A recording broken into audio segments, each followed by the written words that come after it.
مدتوں بعد دیکھا ہے مانوس سا جلوائے حسن شہر خدا داد کا، حیدرآباد فرخندہ بنیاد کا، ریشمی لفظ اور جگمگاتا سخن ہے پیام ہنسی تر نظام دکن، اردو مرکز کی تاریخ زرعی یہاں، حیدرآباد کے دل کی دھڑکن ہی ہے، بھائی چارہ محبت کے جذبے لیے ہے انوکھی ثقافت کی ایجاد کا، حیدرآباد فرخندہ بنیاد کا، حیدرآباد فرخندہ بنیاد کا، حیدرآباد فرخندہ بنیاد کا۔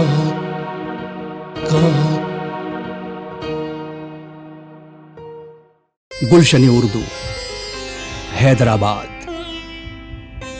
حیدرآباد فرخندہ بنیاد ارض دکن کے خوبصورت صوبے تلنگانہ کا مرکزی شہر، ریاست کا دارالحکومت، صدیوں سے اپنی تہذیبی اور ثقافتی ہمہ رنگی سے پورے ہندوستان میں مشہور و ممتاز رہا ہے۔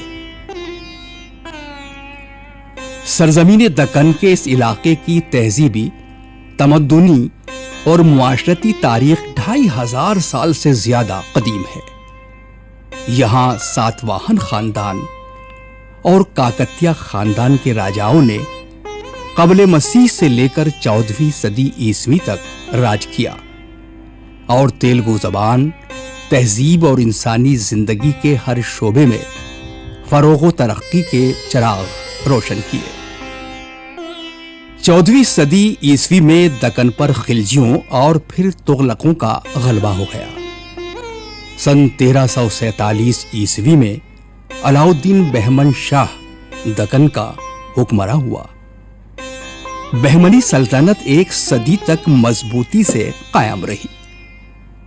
یہی وہ زمانہ ہے جب تلنگی، ترک، مغل اور عرب تہذیبوں کے ملن سے ایک نئی مشترکہ تہذیب کا آغاز ہوا۔ ترکی، عربی، فارسی، سنسکرت، تیلگو اور شمالی ہند کی بولیوں کے امتزاج سے عام بول چال کی نئی زبان پیدا ہوئی جو اردو کی صورت میں ابھری۔ ترک اور مغل جو مسلمان پردیسی تھے، جنوبی ہند کی یہ سرزمین ان کا وطن بن گئی۔ یہ مسلم قومیں یہاں کے رنگ میں گھل مل کر دکنی ہندوستانی ہو گئیں۔ سن 1490 میں بہمنی حکومت کا خاتمہ ہوا۔ دکن میں نظام شاہی اور امام شاہی حکومتیں قائم ہوئیں۔ سن 1500 عیسوی میں ترکستان کے قراقو قبیلے کا ایک سردار قلی قطب شاہ پہلے تلنگانہ کا صوبیدار مقرر ہوا، لیکن وقت نے اسے بادشاہ بنا دیا۔ یہیں سے شاندار قطب شاہی سلطنت کا آغاز ہوا، جس کی عظمت و جلال اور ملک گیری کی خوبیوں نے ہندوستان کی تاریخ میں وہ خوبصورت باب درج کر دیا جس کے بغیر اسلامی ہند کی تاریخ مکمل نہیں ہو سکتی۔ قطب شاہی بادشاہوں نے اپنے 200 سالہ عہد حکومت میں خود کو پوری طرح ہندو مسلم مشترکہ تہذیب کے سانچے میں ڈال لیا۔ بلا لحاظ مذہب و ملت، رعیت کی فلاح و بہبود اور منصفانہ طرز حکومت سے قطب شاہوں نے اس زمین پر ہی نہیں عوام کے دلوں پر بھی حکمرانی کی۔ حیدرآباد دکن کے عظیم الشان قلعے گولکنڈہ کے یہ شاندار آثار زبان حال سے عہد قطب شاہی کے آغاز اور عروج و زوال کی داستان سنا رہے ہیں۔ قلعہ گولکنڈہ کی تاریخ 1400 سال پرانی ہے۔ یہ قلعہ سن 1143 عیسوی میں ایک گڈریے یعنی گوالے کی تجویز پر ایک بلند اور وسیع پہاڑی پر راجا بترام رودر دیو نے تعمیر کرایا تھا، جس کی فصیل مٹی کی تھی۔ قلعے کا نام گوال کونڈا تھا۔ گوال یعنی گائے چرانے والا گوالا اور کونڈا یعنی پہاڑی۔ کثرت استعمال سے قلعہ گول کنڈا کے نام سے مشہور ہو گیا۔ یہ علاقہ ہیروں کی کان کے لیے مشہور عالم ہے۔ دنیا کا سب سے قیمتی ہیرا کوہ نور گول کنڈا کی کان سے ہی نکلا تھا، جو آج بھی برطانیہ کے شاہی تاج میں چمک رہا ہے۔ سن 1358 عیسوی میں کاکتیہ خاندان کے راجا رام دیو سے قلعہ گولکنڈا سلطان محمد شاہ بہمنی نے حاصل کر لیا۔ بہمنی سلطنت کے بعد جب سلطان قلی قطب شاہ تلنگانہ کا بادشاہ بنا تو اس نے سن 1518 میں قلعے کو دارالحکومت بنایا اور محمد نگر کا نام دے کر قلعے اور اس کے وسیع حصار میں خوبصورت شہر آباد کیا، جہاں بڑی بڑی عمارتیں تعمیر ہوئی۔ قطب شاہی دور میں گولکنڈا ایک خوبصورت اور بارونق شہر بن گیا۔ جواہرات کے تاجر دنیا بھر سے یہاں آتے تھے۔ قطب شاہی عہد کی 2 صدیوں میں قلعہ گولکنڈا میں تعمیری اضافے ہوتے رہے۔ محلات، بالا حصار، مسجد ملا خیالی، مسجد ابراہیم، مسجد تارامتی۔ آخری قطب شاہی بادشاہ سلطان ابو الحسن تانا شاہ کے وزیر خاص مادنہ کا تعمیر کردہ یلما دیوی کا مندر ہندوؤں کی عقیدت کا مرکز ہے۔ قطب شاہی دور سلطنت میں شروع سے ہی لائق ہندو شامل رہے۔ آخری بادشاہ ابو الحسن تانا شاہ کے وزیر و مشیر مادنہ اور آکنہ کے نام تاریخ دکن میں خاص اہمیت رکھتے ہیں۔ قطب شاہی سلطنت 7 بادشاہوں تک قائم رہی۔ نمبر 1، سلطان قلی قطب شاہ۔ نمبر 2، سلطان جمشید علی قطب شاہ۔ 3، سلطان ابراہیم قلی قطب شاہ۔ 4، سلطان محمد قلی قطب شاہ۔ 5، سلطان محمد قطب شاہ۔ 6، سلطان عبداللہ قطب شاہ۔ اور 7، سلطان ابو الحسن تانا شاہ، جس کے دور میں مغل شہنشاہ اورنگزیب کے ہاتھوں قطب شاہی سلطنت کا خاتمہ ہوا۔ 7 قطب شاہوں کے مقبروں کا یہ شاندار کمپلیکس 7 گنبد ہند ایرانی طرز تعمیر کا بہترین نمونہ ہے۔ یہاں بادشاہ اول سلطان قلی قطب شاہ نے اپنا مقبرہ پہلا گنبد اپنی زندگی میں ہی تعمیر کرایا تھا۔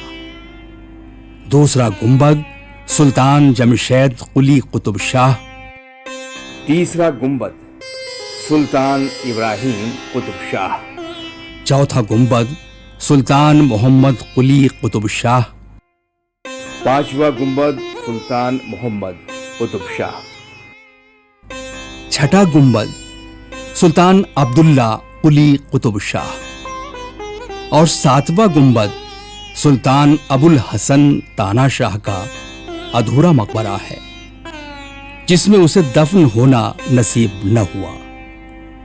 مغلوں نے اسے قلعہ دولت آباد میں قید رکھا۔ تانا شاہ کی موت کے بعد اسے خلد آباد میں دفن کیا گیا۔ 7 گنبد دور تک پھیلا ہوا شاہی قبرستان ہے، جہاں ابراہیم قلی قطب شاہ کے فرزند شہزادہ محمد امین، سلطان محمد قلی قطب شاہ کے نواسے ابن کلثوم، سلطان محمد قلی قطب شاہ کی بیٹی شہزادی حیات بخشی بیگم، نیک نام خاں، شاہی خاندان کے دیگر افراد کی قبریں اور مقبرے ہیں۔ ہفت گنبد یا 7 ٹامز دنیا بھر سے آنے والے سیاحوں کو حیرت زدہ کر رہے ہیں۔ قطب شاہی سلاطین کے دور میں علوم و فنون اور ہندو مسلم مشترکہ تہذیب کو خوب فروغ حاصل ہوا۔ دور دراز ممالک سے ہندوستان آنے والے علماء، فضلاء، صوفیاء کرام اور ماہرین علوم و فنون کی قطب شاہوں نے اپنے درباروں میں جس طرح قدردانی کی، اس سے تاریخ دکن کے اوراق روشن ہیں۔ قطب شاہی دور کی سب سے بڑی اور خوبصورت پہچان دکنی اردو زبان ہے۔ قطب شاہی دور کے شاعروں اور ادیبوں نے نہ صرف دکن بلکہ شمالی ہند میں تیزی سے ترقی کرتی ہوئی ہندوی، ریختہ یا اردو کو مالا مال کر دیا۔ اردو شعر و ادب کی تاریخ میں چوتھے سلطان محمد قلی قطب شاہ کو عالمگیر زبان اردو کا پہلا صاحب دیوان شاعر ہونے کا اعزاز حاصل ہوا۔ سلطان محمد قلی قطب شاہ اپنے بزرگوں کی طرح کشادہ ذہن، رحم دل، غریب پرور اور انصاف پسند بادشاہ تھا۔ اپنی شہزادگی کے زمانے سے ہی وہ مذہبی و مسلکی تفریق سے بالا تر رنگین طبع، عاشق مزاج اور زندہ دل شاعر تھا۔ راجدھانی گولکنڈا ایک مکمل اور خوبصورت شہر تھا، لیکن آبادی کی کثرت سے جب شہر کا ماحول بگڑنے لگا تو سلطان محمد قلی قطب شاہ نے کچھ فاصلے پر موسیٰ ندی کے دامن میں واقع پر فضا علاقے میں ایک نیا شہر بسانے کا فیصلہ کیا۔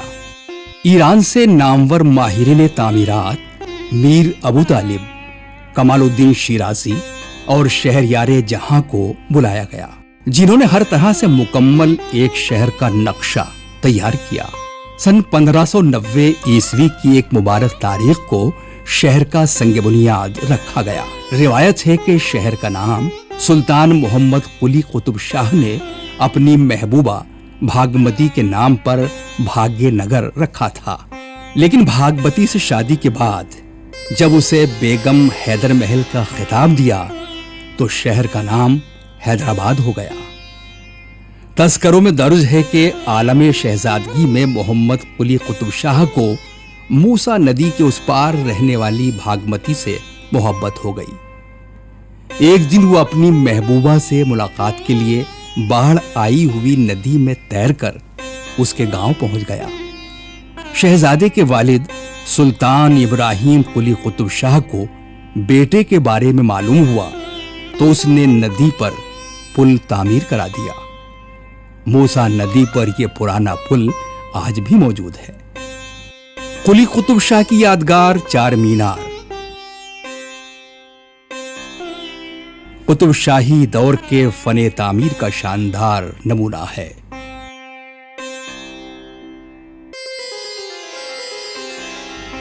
جس طرح آگرہ کے تاج محل کی غیر معمولی تاریخی اہمیت ہے، اسی طرح حیدرآباد کا چار مینار بھی اسلامی ہند کی بہترین عمارتوں میں شمار کیا جاتا ہے۔ حیدرآباد کے سر کا تاج اپنے بانی کی خوش ذوقی کا اعلان کرتا ہوا 400 سال سے سر اٹھائے دنیا بھر سے آنے والوں کو دعوت نظارہ دے رہا ہے۔ چار مینار محمد قلی قطب شاہ کے شہر حیدرآباد کے قلب میں بنایا گیا، جس کے چاروں طرف کشادہ سڑکیں اور بازار تعمیر کیے گئے تھے۔ یہ 4 منزلہ عمارت ہے۔ ایک منزل پر مدرسہ قائم تھا جس میں ہندو اور مسلمان طلبہ تعلیم حاصل کرتے تھے۔ چار مینار کی چوتھی منزل پر خوبصورت مسجد ہے۔ اس وقت کے ماہرین تعمیرات کا کمال یہ ہے کہ ہر منزل تک پانی کی فراہمی پائپوں کے ذریعے ایک بڑے تالاب جالا پلی سے کی جاتی تھی۔ دکن میں دروازوں کی محراب کو کمان کہتے ہیں۔ قطب شاہی دور کی 4 کمانیں مشہور ہیں۔ دراصل یہ شاہی محلات کے وسیع احاطے کے 4 دروازے تھے۔ اب ان کمانوں کے نام سے پرانے شہر کی گھنی آبادی والے محلے آباد ہیں۔ یہ ہے کالی کمان یا شمبھو پرشاد کی کمان، جو اس وقت دربار شاہی کے بڑے امیر تھے۔ یہ ہے مچھلی کمان، اور یہ ہے چار کمان۔ یہ ہے سحر باطل کمان۔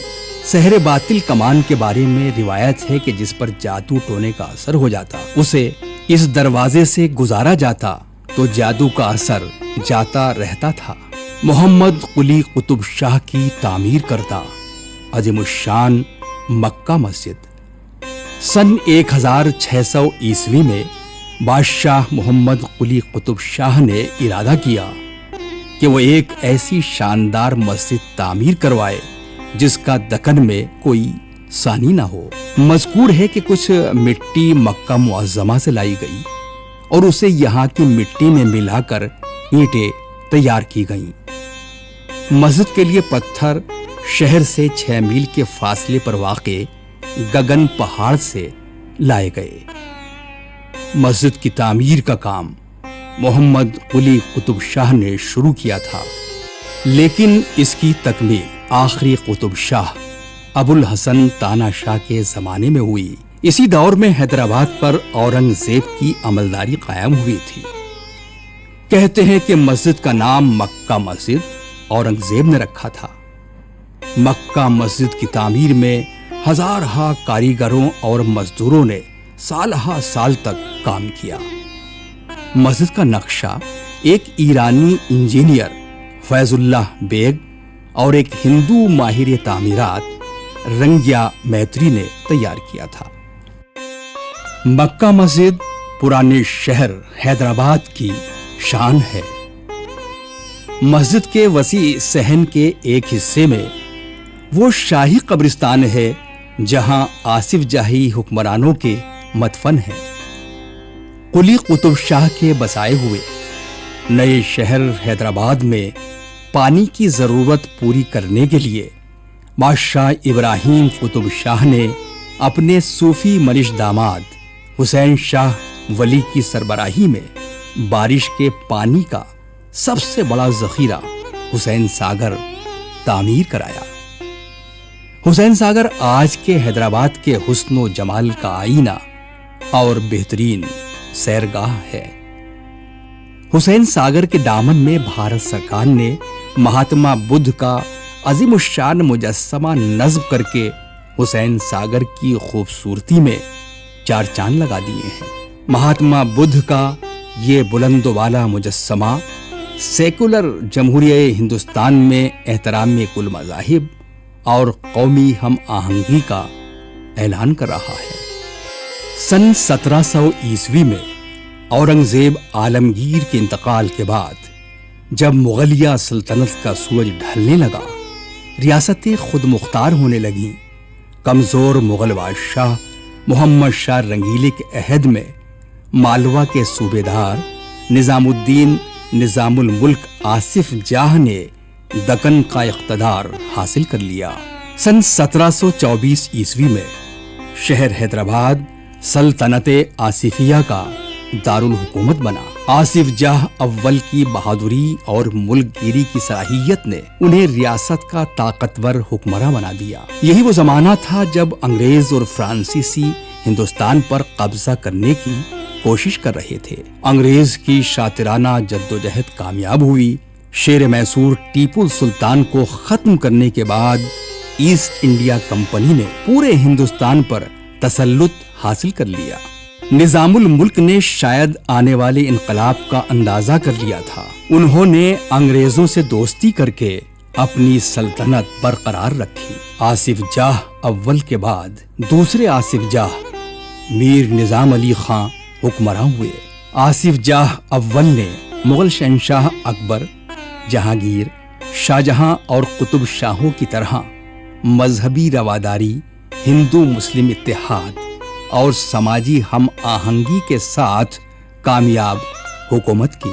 آصف جاہ اول نے اہل علم و ہنر، علماء، صوفیاء، شاعروں، ادیبوں اور لائق ہندوؤں کی خوب قدردانی کر کے اپنی سلطنت کو مضبوط کیا۔ آصف جاہ دوم میر نظام علی خان نے اس روایت کو اور بھی آگے بڑھایا۔ آصف جاہ ثانی کے دربار سے شہنشاہ اکبر کے نورتن راجہ ٹوڈرمل کے خاندان کے بہت سے قابل افراد وابستہ تھے۔ راجہ رامداس اور راجہ بال مکند ریاست کے خاص وزیر و مشیر تھے۔ آصف جاہ ثانی میر نظام علی خان نے فرانسیسیوں کو ملک سے باہر نکالنے اور دوسری دیسی ریاستوں پر قبضہ کرنے میں انگریزوں کا ساتھ دیا اور ایسٹ انڈیا کمپنی کو حیدرآباد میں ریسیڈنسی قائم کرنے کی سہولت دی۔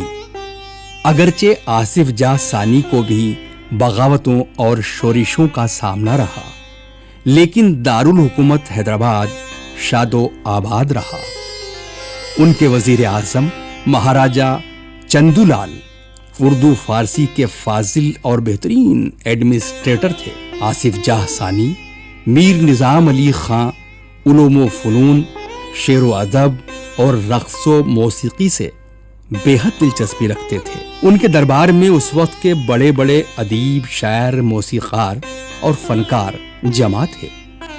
درباری رقاصہ اردو زبان کی اولین صاحب دیوان شاعرہ مہلقہ بائی چندہ آصف جاہ ثانی کی منظور نظر تھی۔ مہاراجہ چندو لال بھی اسے بہت عزیز رکھتے تھے۔ مہلقہ بائی چندہ ایک باکمال گلوکارہ اور رقاصہ ہونے کے ساتھ ساتھ بلند پایا شاعرہ بھی تھی۔ اسے دربار آصف جاہی میں خاصا رسوخ حاصل تھا۔ چندہ بائی کو ایک بڑی جاگیر عطا ہوئی تھی۔ چندہ ایک دیندار اور غریب پرور خاتون تھی۔ مہلقہ چندہ عالموں، ادیبوں اور شاعروں کی بے حد قدردان تھی۔ غریب غربا، فقراء، سادھوؤں اور یوگیوں کی بہت خدمت کرتی تھی۔ ملک کے دوسرے شہروں سے آنے والے شعراء چندہ کے مہمان ہوتے تھے۔ دہلی کے شاہ نصیر بھی جب حیدرآباد گئے تو چندہ کے ہی مہمان ہوئے تھے۔ چندہ نے ریاست کے عوام میں بے حد مقبولیت حاصل کی۔ کم دیکھتے ہیں ہلال مہینہ کو، کم دیکھتے ہیں ہلال مہینہ کو، کم دیکھتے ہیں وہ برکتے جو ہم دیکھتے ہیں، وہ برکتے جو ہم دیکھتے ہیں۔ کنیزی سے ہے مصطفیٰ کی میسر، کنیزی سے ہے مصطفیٰ کی میسر، جو چندہ یہ لوگ اکم دیکھتے ہیں، جو چندہ یہ لوگ اتم دیکھتے ہیں، ہلال مہینہ کو کم دیکھتے ہیں۔ سن 1824 میں اس کا انتقال ہوا۔ حیدرآباد کے نواح میں واقع پہاڑ مولا علی پر تعمیر کردہ عاشور خانہ چندہ بی بی، عیدگاہ، چندہ بائی کا مقبرہ اور دیگر تعمیرات کا نظارہ کیے بغیر حیدرآباد کی سیر نامکمل رہتی ہے۔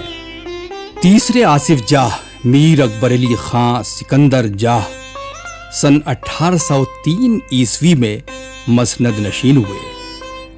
ان کے عہد میں راجپوتوں کو آصفی فوج میں شامل کیا گیا۔ راجپوت سرداروں کو کمیدان کہا جاتا تھا۔ دراصل یہ لفظ انگریزی کے کمانڈنٹ کی اردو شکل ہے۔ راجپوت سرداروں میں ٹھاکر جھام سنگھ نے بہت شہرت حاصل کی۔ اپنے بزرگوں کی طرح سکندر جاہ کو بھی عربی گھوڑوں کا شوق تھا۔ ان کے دور میں عرب تاجروں اور روزی کے لیے ہندوستان آنے والوں کو سلطنت کے مختلف شعبوں میں اچھی ملازمتیں دی گئیں۔ افریقہ کے سیاہ فام سپاہیوں کے فوجی دستے بنائے گئے۔ شہر حیدرآباد میں ان کے محلے آباد ہیں۔ حیدرآباد کا بارکس محلہ عرب افریقی فوجیوں کی چھاونی تھی۔ بارکس انگریزی لفظ بیرکس کی مقامی شکل ہے۔ یہ عرب اور افریقی نسلیں پوری طرح ہندوستانی بن چکی ہیں۔ سکندر جاہ ہندو مسلم اتحاد کے زبردست حامی تھے۔ ان کے وزیر اعظم مہاراجہ چندو لال نے سلطنت کی ترقی کے لیے شاندار کام کیے۔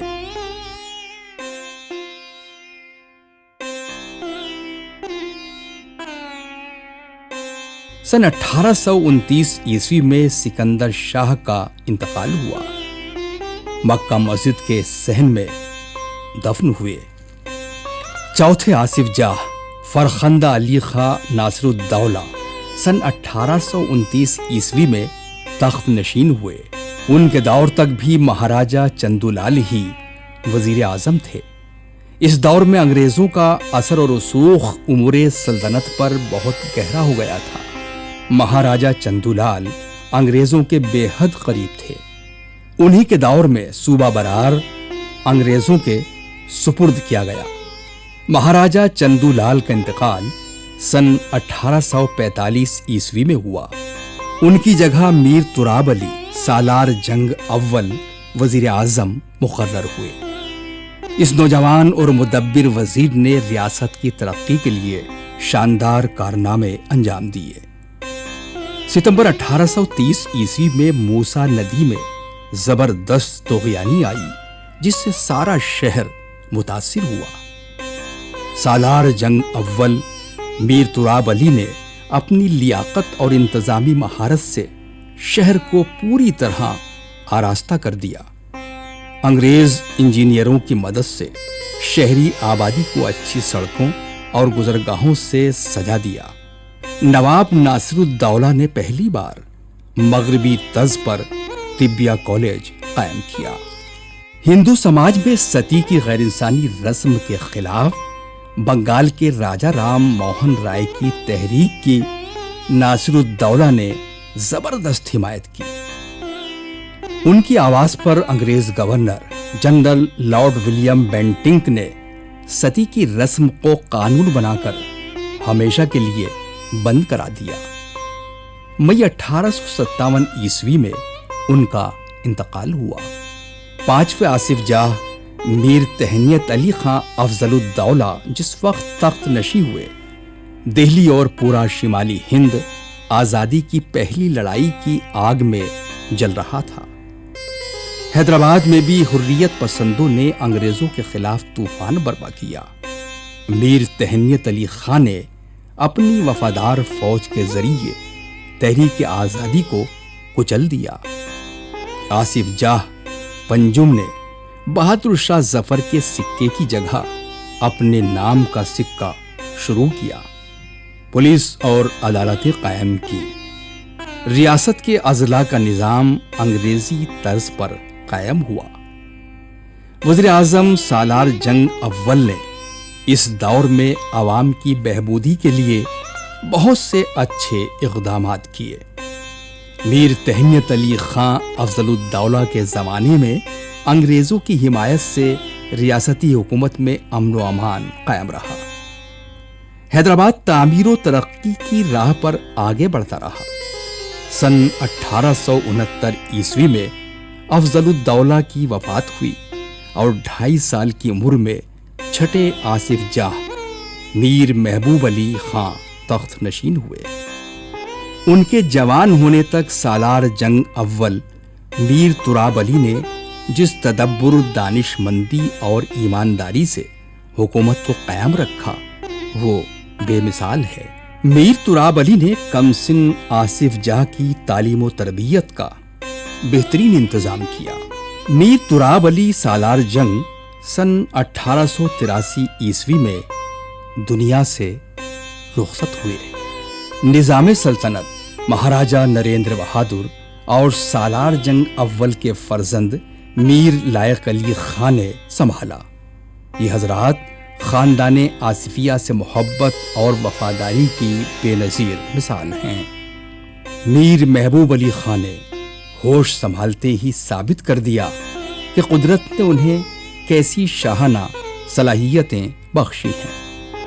آصف جاہ ششم میر محبوب علی خان بہترین حکمراں ثابت ہوئے۔ ان کی خوش قسمتی تھی کہ انہیں وقار الملک اور مہاراجہ سرکشن پرشاد شاد جیسے دانش مند وزیر و مشیر ملے۔ مہاراجہ سرکشن پرشاد شاد اردو زبان کے بڑے شاعر اور علوم و فنون کے عاشق تھے۔ انہی کے دور میں فارسی کی جگہ اردو زبان کو ریاست کی سرکاری زبان کا درجہ دیا گیا۔ سرکاری محکموں اور عدالتوں وغیرہ میں اردو پوری طرح رائج ہوئی۔ دہلی، لکھنؤ اور شمالی ہند کی کئی عظیم علمی شخصیتوں نے حیدرآباد آ کر عزت، دولت اور شہرت حاصل کی۔ 1911 عیسوی میں میر محبوب علی خان کا انتقال ہوا اور 7ویں آصف جاہ میر عثمان علی خان 27 سال کی عمر میں تخت نشین ہوئے۔ سن 1911 سے سن 1948 تک میر عثمان علی خان کا دور حکومت شہر اردو حیدرآباد کی علمی، ادبی اور تہذیبی تاریخ کا سنہرا دور تھا۔ عہد عثمانی میں اردو زبان کے علمی ادبی سرمایہ میں بہت اضافہ ہوا۔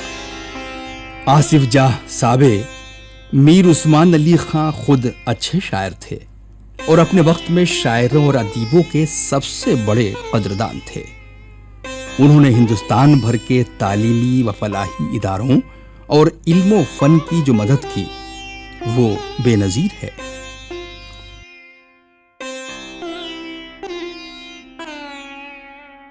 علی گڑھ مسلم یونیورسٹی کی تعمیر میں نظام حیدرآباد کا خاص تعاون رہا۔ میر عثمان علی خان کا سب سے بڑا کارنامہ جامعہ عثمانیہ یعنی عثمانیہ یونیورسٹی حیدرآباد ہے۔ اس مشہور عالم یونیورسٹی کا خواب ان کے والد میر محبوب علی خان نے دیکھا تھا، جس کا ذریعہ تعلیم اردو ہو۔ میر عثمان علی خان نے اس خواب کو 1919 میں شرمندہ تعبیر کر دیا۔ عثمانیہ یونیورسٹی ہندوستان کی پہلی یونیورسٹی ہے جس کا ذریعہ تعلیم اردو زبان تھی۔ یونیورسٹی کے لیے تمام جدید علوم کی کتابیں تیار کرانے کے لیے تاریخ ساز دارالترجمہ قائم کیا گیا۔ ملک کے بڑے بڑے دانشور یونیورسٹی کے نصاب کے لیے مغربی طب، انجینئرنگ، سائنس اور دوسرے علمی موضوعات کی کتابیں تیار کرتے تھے۔ دارالترجمہ سے نامور شاعر نظم طباطبائی منشی ذکاء اللہ دہلوی کے صاحبزادے عنایت اللہ دہلوی، مرزا ہادی رسوا، شاعر انقلاب جوش ملیح آبادی جیسی احساس ہستیاں وابستہ رہیں۔ عثمانیہ یونیورسٹی سے اردو زبان کے ذریعے اعلیٰ تعلیم حاصل کر کے بہت سے طلباء MBBS ڈاکٹر اور انجینئر بنے۔ سن 1950 میں دارالترجمہ میں آگ لگ گئی اور بہت بڑا علمی سرمایہ ضائع ہو گیا۔ عثمانیہ یونیورسٹی نے اردو ادب کو مشہور عالم ادیب، صحافی، فلسفی، مورخ اور دانشور دیے۔ سکندر علی وجد، مخدوم محی الدین، پروفیسر عبد القادر سروری اور دنیا اسلام کے عظیم دانشور ڈاکٹر حمید اللہ عثمانیہ یونیورسٹی کی ہی دین ہیں۔ ماہر دکنیات پروفیسر سیدہ جعفر اور پروفیسر مجید بیدار کی ادبی تحقیقی خدمات اردو ادب کا گراں قدر سرمایہ ہیں۔ سن 1974 میں قائم سینٹرل یونیورسٹی حیدرآباد ملک کی بڑی یونیورسٹیوں میں ایک ہے۔ یہاں کا شعبہ اردو بے حد شاندار ہے۔ پروفیسر رحمت یوسف زئی، پروفیسر مظفر شاہ میری، پروفیسر مغنی تبسم،